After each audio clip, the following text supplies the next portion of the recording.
Thank you, Dr. Matthew, for the introduction, and thank you to Markfield for the opportunity to present. Just to confirm, can you see my presentation? Yes, we can see. Okay. Right, so I'll be speaking about Dar al-Ulums and higher education institutes, and I'll be taking a look at student motivation and how they navigated criticality in what I think is a unique sort of collaborative partnership. So to start off, just to give you some background of the sort of current landscape in the UK and Islamic studies in higher education learning, you have your traditional Dar al-Ulums, which were established in the 1970s, where they sort of deliver the dars-e-nizami syllabus. It's usually adapted or adopted wholesale from the Indian subcontinent. They deliver the limiyyah, which is a course of approximately 6 years in duration, and it's supposed to be a thorough training in the Islamic textual or theological canon. And then you have these higher education institutes such as Markfield, the Muslim College Al Maktoum, and Cambridge Muslim colleges. So these are validated by external universities. They typically take graduates from these seminaries and give them the research and critical thinking skills for the contemporary context. There's a strong emphasis on contextualizing Islamic studies to develop future Muslim leaders. The context of the study and the research that I'm going to present today is slightly different. It's a collaboration between As-Sufa Institute, which is a Dar al-Ulum in the UK, who deliver the limiyyah course in the particular Dar al-Ulum, and Markfield actually deliver a BA in Islamic Studies and Arabic alongside the final 2 years of the limiyyah. So this is very quickly, this is what it sort of looks like. So students study subjects when they enroll on the limiyyah. There's a huge emphasis on Arabic language learning in the first 3 or 4 years. And particularly reading classical textual studies until they reach the 5th year, when they enroll on the BA at the same time. So these two courses are running parallel to each other. Now, the BA is delivered by Markfield on site at As-Sufa. So during the 5th year of studies in the limiyyah, where they're studying sort of detailed Hanafi fiqh, they're studying a more comparative approach to Hadith studies. They're also taking modules that you typically find on a BA in Islamic studies, such as religious studies and Islam and modernity. In the final year, which is the Dawratul Hadith, typically in the seminaries, where they read through what's considered to be, at least in the Sunni tradition, the most authoritative Hadith collections, they also study subjects like gender and sexuality, revivalist movements, and of course they write up their dissertation. So at the end of the 6-year period, they complete a BA and a traditional limiyyah course under the same roof, although the delivery is by 2 different institutes who have different objectives.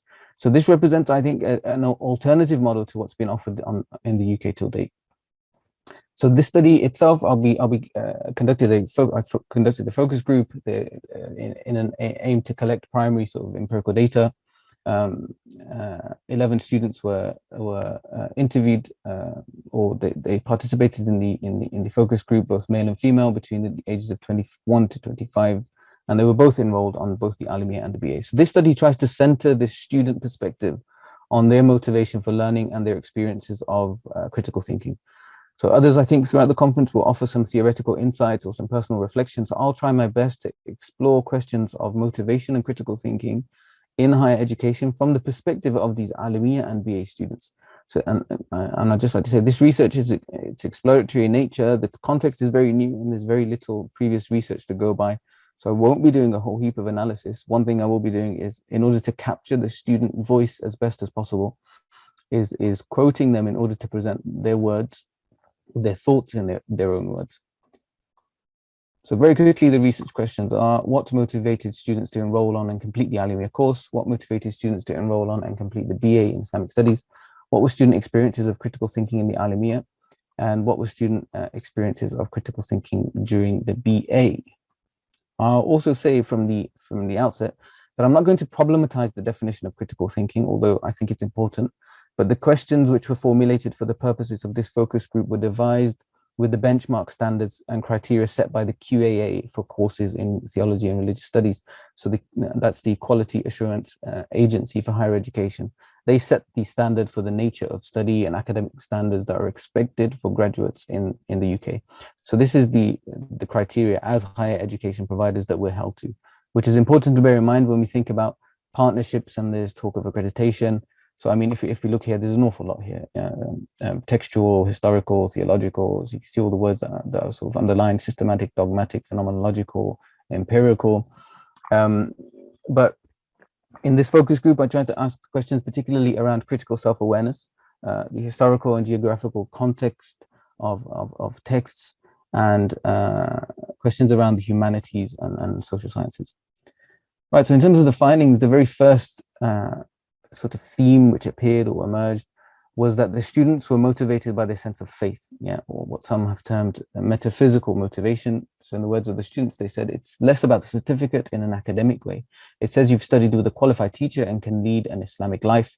And then another student says that it was in order to develop this relationship with God, or this relationship with Allah. So the personal worldviews of the students and the values of the students affected essentially their motivational construct. And what sort of came about from the focus group was that motivation was primarily described in terms of faith commitment, understanding of sacred texts, and strengthening their relationship with God. This is essentially why they enrolled on the Alimi in the first place. A second theme was that of character development. So one of the students says, it's a personal spiritual journey. It's a way to develop your character. People change over the course of their studies a lot. Your tolerance, patience, and character, whatever you read in your books when you're studying the Quran or the Prophet, you try to apply in real life. So huge emphasis on manners, etiquettes, virtues, all being rooted in this sense of faith in God or consciousness of God. So this is something that's been highlighted in the literature, particularly on sort of the philosophy of Islamic education. So for example, Halstead says that there's an equal stress that's placed on both intrinsic and extrinsic motivation, and this encouragement to act out of a desire to please God and to love the Prophet so much that they always want to imitate his behavior. Another thing that's linked to that, or another theme that sort of emerged, was that of social responsibility. And this was common throughout all the participants. They said, or one of them said, you reach an understanding of your faith and the religion for yourself, and you're able to guide family and friends. And another said, I always wanted to be an imam. The alimiyyah gives me the knowledge and skills I need to serve my community. So students would learn these religious ideas and values, internalize them into their own sense of identity, and then they draw upon these ideas when it came to social behaviors, social interactions. And most students, I should say, they saw themselves as providing leadership in the community, as being guides in a religious capacity in the future upon graduating. This was a common theme throughout. Right, the next thing that I wanted to highlight was that, so the course is a long course, it's a 6-year course, which is an extremely long time for most courses. So the students had something to say about how difficult they found the course, and the sort of concept of burnout came out quite a bit. So the three things that emerged here were that the length of study, not just in terms of the 6 years, but they're actually required to stay on site for 10 hours. Most of the Dar al-Ulums in the UK are boarding schools. This one isn't a boarding school, but they're still required to stay on site for between 9 and 7, one of them said, which was extremely difficult. Another difficulty they had was with the learning of Arabic, particularly sarf and nahu, which is Arabic morphology and syntax, and the memorization, so alluding to the pedagogy that was employed in actually teaching language, was something that they found very difficult, especially in the formative years of the course. And then lastly, this was sort of, there was anxiety about and concern about the lack of accreditation. So one participant says here, he says, if you do a BA at university, you don't do a master's, you still have something. If you have a master's, no PhD, you still have something. In the Alimiyyah, if you drop out in year 1, 2, 3, 4, 1, 2, 4, 5, or even 6, you have nothing to show for it. So yeah, this sort of anxiety around not being sure of what their fate was going to be upon graduation because they didn't have a recognized qualification was something that they definitely felt.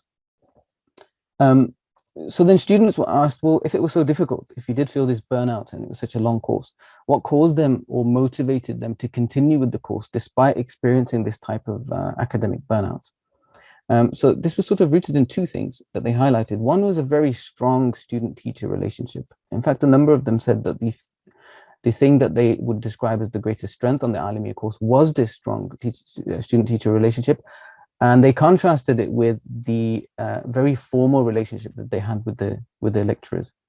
And again, as you can see from the top quote, there's this sort of overarching religious motivation that sort of governs everything. Yeah. So the participant said, with anything else, if it was this long and this difficult, I wouldn't bother with it.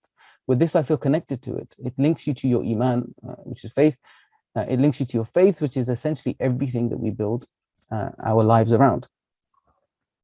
And lastly, another thing related to this concept of burnout or the difficulty they experience with the course. Interestingly, there is literature about the place of gratitude in education. So some findings conclude that intentionally practicing gratitude towards learning increases students' ability to focus in class and resilience while facing difficulty in learning. So one of the participants, he states that Allah doesn't give this opportunity to everyone, does he? So if he does give it to you, you have to take it seriously. I'm grateful to be here. So this was one of the things that helped sort of aided their progression through the course, despite finding it difficult and despite at times expressing the fact that they suffered from academic burnout. So in summary, in terms of motivation, when it comes to the Alamiyyah course, it was primarily religious. It was born out of a sense of commitment to God, service to the Muslim community, and development of one's character. During the course of the studies, motivation was affected by long hours of study, the difficulty of learning Arabic, and towards the end of the course, there was this anxiety around lack of accreditation. But these demotivating elements were overcome with the sense of gratitude, the close student-teacher relationship, and the overarching motivation, which was the fact that they did this all out of a sense of faith commitment. Right, so moving on to the BA. Students mainly expressed their motivations for doing the BA in terms of finding work. Yeah, so it was vocational. So one student says that, they got towards the end of the course and they sort of started to question, well, what's the value in what I'm doing? And then when the BA came along, it was an opportunity to salvage things. So the goal now is to teach Arabic or RE. So this was in a secondary school. Other students expressed their desire to teach in private Muslim schools or private Muslim institutes, or in after-school sort of Quran clubs, or even go on to do a master's or a PhD. I think one thing that was interesting is that the job that they wished to pursue all linked back to their overarching religious motivation again. So no participant actually expressed a desire to go onto a graduate scheme in a different field. Yeah, they all wanted to take what they felt with the skills and the knowledge that they acquired from the Alamiyyah and the BA in Islamic Studies into a career again where they could serve as religious leaders or guides. So I think this is apt for them, for students with intrinsic religious motivation. Their religiosity is one of the determinants, and I think in this case, the main determinant of career purpose and sense making. The second theme in terms of why did the BA, or the motivation for doing the BA, was there's a social dimension. Well, this dimension, sometimes it's referred to as community sensing, or an orientation to help others.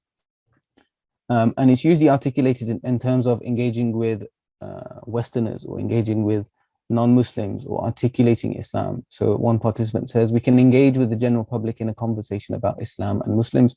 It's more refreshing when you are both open rather than one person is closed. So sort of giving the impression that, had I graduated and not done this BA in Islamic Studies, I would have been a lot more closed-minded and perhaps wouldn't have had the refreshing conversations that I could have.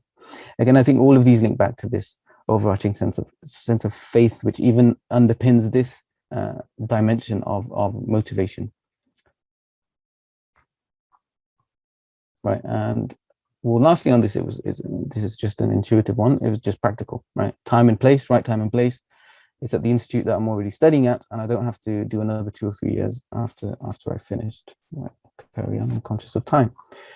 Right, in terms of the difficulties that they experienced on the BA moving from the dars-e-nizami or the Alamiyyah course, there were sort of 3 main things. One was the difficulty with academic English. They really struggled with the English. I don't think that's particular to this group of students. I mean, it's a general problem when people transition to university, but it was more so felt with them. They felt like there were huge pedagogical differences. So in terms of the way that the lessons were, and especially in terms of the way things were assessed, that was a huge jump.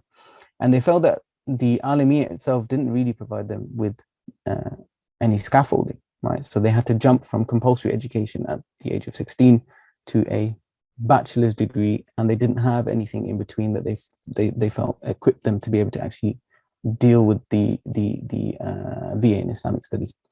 So to summarize, the motivation for students who were doing the BA for this particular group, they were vocational. There's a sense of putting them in a better position to articulate Islam effectively. And there were also practical considerations. any demotivating factors or difficulties, such as the level of academic English required or some of the academic skills, the differences in pedagogy and assessment, these were overcome by reflecting on the relative shortness of the course, right? So they were committed to 6-7 year courses, and 2 years was nothing in comparison. So, yeah, about 5 minutes, Ricky. Sure. So moving on to critical thinking, I should say critical reflection. The students were asked about what on the limiyyah changed the way that they thought about something. So there were two things. Usul al-fiqh or legal theory was a concept or a subject, sorry, that came up a fair bit, that changed their perception of how law is made, essentially. Yeah. And the second was they felt that doing the limiyyah course instilled this sort of love for reading, and especially this love for reading of classical works, and this inquisitiveness about the tradition. And the QAS standards actually does specify that this is one of the skills for critical thinking is a deep engagement with an interpretation of classical sources. So that was a strength that they identified. Right, there's a few quotes here. So it was interesting to learn how they think, how they gave their evidence and explain their position. So this was talking about, again, this sort of legal plurality that they found within the limiyyah. But there was clearly a tolerance of different legal positions, at least amongst Sunni schools, right? And there was what they explained as a sort of critical analysis. But the critical analysis that they described was usually a weighing up of arguments that centered around linguistics or hermeneutics or exegesis, as opposed to broader methods of study you find, in the standards set by the QAA, such as historical or empirical or social scientific methods. But moving on to the BA, however, interestingly, moving on to the BA, there's definitely this concept of broadening horizons and becoming more familiar with contemporary works. So one of the participants, he says, on the BA, we look at contemporary scholars and contemporary issues like Amin al-Wudud, for example. We were focused on, in the limiyyah, he states, we were focused on Imam Shafi'i says this, Abu Hanifa says this, and Imam Muhammad says this. Another said, it's like you're in a bubble when you do the limiyyah. Then when you're doing the BA, you see how other scholars think. You realize there's so much more than the bubble that we were in for so long. So again, evidence of what would be sort of typically stated as critical self-awareness about one's outlook, commitments, and prejudices. Another thing that was interesting is that this exposed students to not just broadening their knowledge of what Orientalists say or what academics say, but also the perspectives of other Muslims who weren't from a Hanafi, Deobandi background, which was the institute that they did the limiyyah course in. And Maqasid al-Sharia is a subject that's taught on the BA, and that's not something that they're typically exposed to on the limiyyah course. And then also this strong emphasis on tradition and context, the application of traditional text and how that applies to our contemporary situation today. Right, so lastly, on critical thinking, I'll end with these two quotes, I think. In the BA, because critical thinking is so highly emphasized, you're taught how to object and make your point. It gives you the confidence to think and then voice your opinion about something, which wasn't really a thing in the limiyyah. Another student says, it broadens your horizons. You're able to think a lot more openly. I was completely anti-feminism. It came up a lot in Islam and modernity. I'm not now as strongly against it. There's room for discussion. So if somebody was to broach the topic with me before, I would just shut it down. I now know there's kind of room for feminism in Islam. And then cautiously, they say, there's some room. Right. So there's this ability to evaluate arguments and especially identifying assumptions. And as the second quote shows, sort of seeing two sides or both sides of an issue or an argument and being much more open to that. So in summary, I think we can describe motivation as being intrinsic or largely intrinsic in the limiyyah out of a sense of faith commitment, character development, and understanding scripture. On the BA, the way the students articulated it, at least, it was more so extrinsic, so vocational, social. But the reason why I put faith commitment there is because if you look at the vocations that they cited, or the vocations that they said they would like to go into, or the social interactions they described, it sort of looped back to this faith commitment. Yeah, so that was something that sort of permeated through everything. And in terms of criticality, the Alamiyyah does develop some self-awareness. There's a deep engagement with classical sources. There is an openness when it comes to legal plurality, but context is something that's de-emphasized. On the other hand, you have sort of on the BA, there's critical reflection on biases. There are other Muslim views such as maqasid and non-sort of Hanafi Deobandis that's presented there. There's a huge emphasis on independence of thought, and tradition and context, particularly contemporary context, is something that's highly sort of prioritized. So there appears to be a clear alignment between student beliefs, motivations, educational pursuits, what they plan to do after graduating, and course selection falls within this broader scheme. And I think faith commitment is really the greatest motivating factor. If I could just... Time is up. If you can sum up in about 30 seconds. Yeah, I can do. So I just wanted to throw a couple of questions out there. So does this collaboration allow for different epistemes to exist in the same space? I think it does. Are the courses complementary or contradictory? It seems by some of the outcomes, what the students are saying, at least they seem to be complementary. And is accreditation of the Alamiyyah, and this one's a bit more provocative, is the accreditation of the Alamiyyah necessary, feasible, or even the best option? And I'll finish there. Thank you for listening.